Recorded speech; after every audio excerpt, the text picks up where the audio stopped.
Contra la lógica de la sumisión. 12. Ni intelectualismo ni estupidez.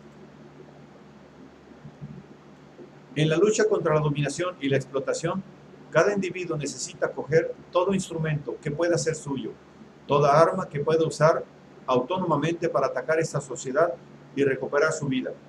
Por supuesto, los instrumentos que los individuos particulares pueden usar en este camino variarán dependiendo de sus circunstancias, deseos, capacidades y aspiraciones. Pero considerando los obstáculos a los que nos enfrentamos, es ridículo rechazar un arma que puede usarse sin comprometer la autonomía basándose en concepciones ideológicas. El desarrollo de la civilización en la que vivimos con sus instituciones de dominación está basado en la división del trabajo, el proceso por el cual las actividades necesarias para vivir son transformadas en roles especializados para la reproducción de la sociedad. Tal especialización sirve para socavar la autonomía y reforzar la autoridad porque le arrebatan ciertos instrumentos, ciertos aspectos de un individuo completo, a la gran mayoría, y los coloca en las manos de unos pocos llamados expertos. Una de las especializaciones más fundamentales es la que creó el rol del intelectual, el especialista en el uso de la inteligencia.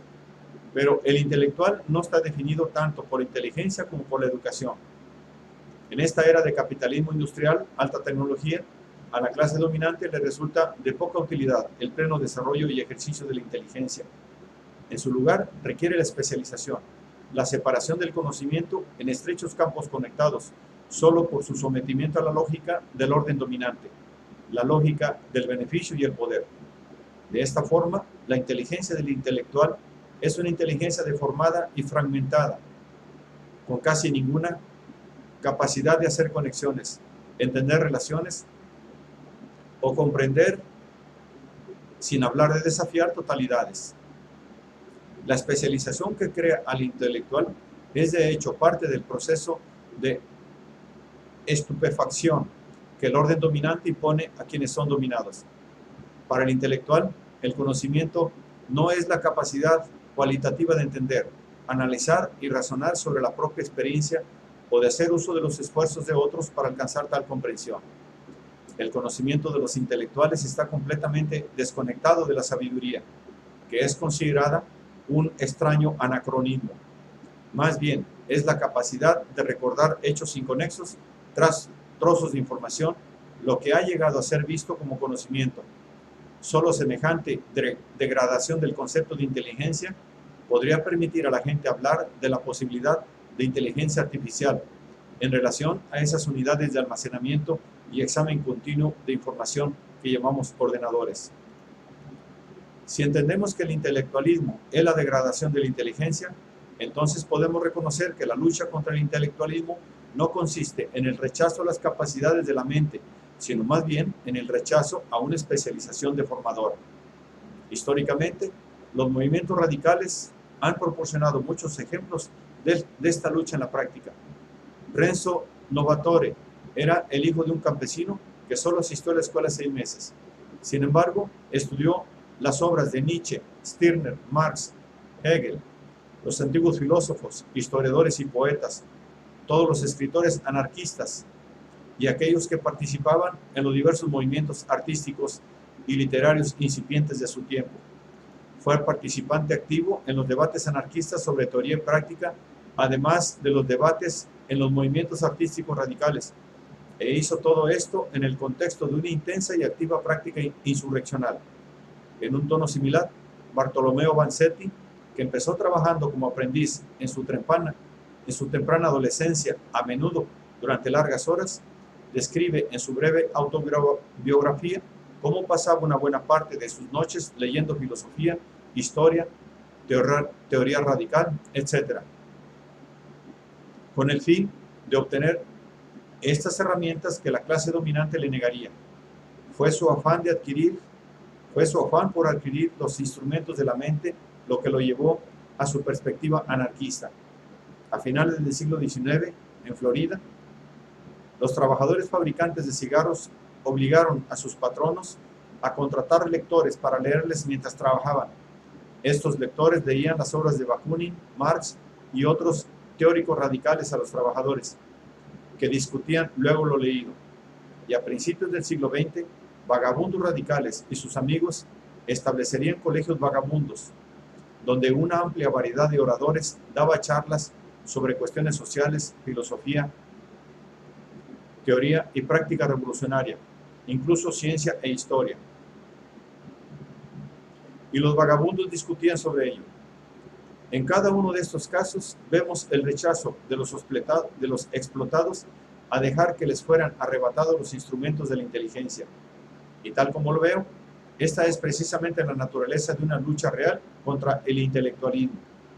No es una glorificación de la ignorancia, sino un rechazo desafiante a ser desposeído de la propia capacidad de aprender, pensar y comprender. La degradación de la inteligencia que crea el intelectualismo se corresponde con una degradación de la capacidad de razonar que se manifiesta en el desarrollo del racionalismo. El racionalismo es la idea que sostiene que el conocimiento solo proviene de la razón. De esta manera, la razón está separada de la experiencia, de la pasión y por tanto de la vida. La formulación teórica de esta separación se puede remontar a la filosofía de la antigua Grecia. Ya en este antiguo imperio comercial, los filósofos proclamaban la necesidad de subyugar los deseos y pasiones a una razón fría y desapasionada. Por supuesto, esta fría razón promovía la moderación, en otras palabras, la aceptación de lo que existe. Desde ese momento, y probablemente mucho antes de que hubiera estados e imperios desarrollados en Persia, China e India, cuando Grecia aún consistía en ciudades-estado enfrentadas, el racionalismo ha desempeñado un papel fundamental en reforzar la dominación. Desde el surgimiento del orden social capitalista, el proceso de racionalización se ha ido extendiendo a toda la sociedad por todo el globo. Es por tanto comprensible que algunos anarquistas lleguen a oponerse a la racionalidad. Pero esta es una simple reacción. Al examinarla de cerca, queda claro que la racionalización impuesta por quienes tienen el poder es de un tipo específico. Es la racionalidad cuantitativa de la economía, la racionalidad de la identidad y de la medición, la racionalidad que simultáneamente equipara y atomiza todas las cosas y seres, no reconociendo más relaciones que las del mercado. Y al igual que el intelectualismo es una deformación de la inteligencia, esta racionalidad cuantitativa es una deformación de la razón, porque es razón separada de la vida, una razón basada en la cosificación. Mientras que quienes dominan imponen esta racionalidad deformada en las relaciones sociales, promueven la irracionalidad entre aquellos a quienes explotan. En los periódicos y revistas, en la televisión, en los videojuegos, en las películas, a través de los mass media, podemos ver cómo la religión, la superstición, la creencia en lo indemostrable y la esperanza en o el temor a el llamado ser sobrenatural se imponen y el escepticismo es tratado como un rechazo frío y desapasionado de lo maravilloso.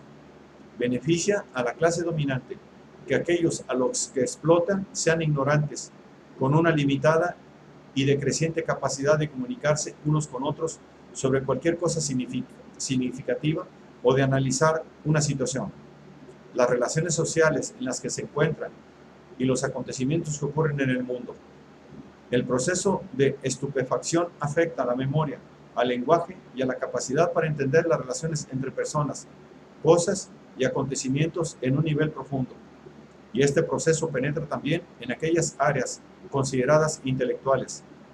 La incapacidad de los teóricos posmodernos de comprender toda totalidad se puede ubicar fácilmente en esta deformación de la inteligencia.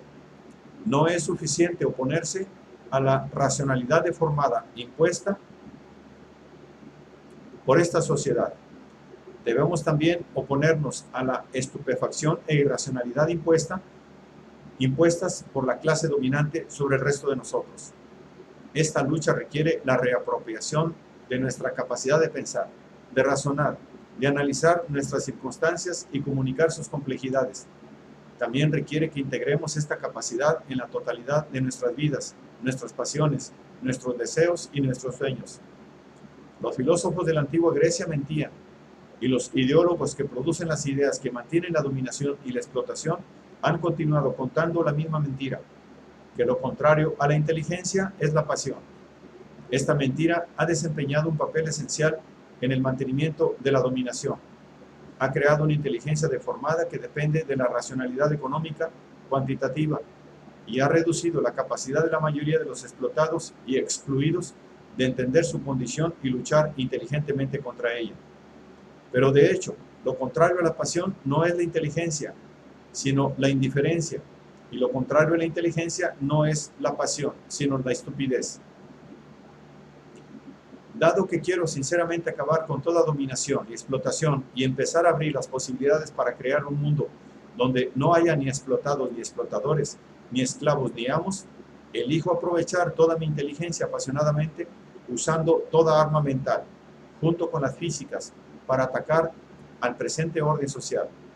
No pido disculpas por esto, ni me dirigiré a aquellos que por pereza o por la concepción ideológica de los límites intelectuales de las clases explotadas rechazan usar su inteligencia. No es solo un proyecto anarquista revolucionario lo que está en juego en esta lucha, es mi realización como individuo y la plenitud de la vida que deseo.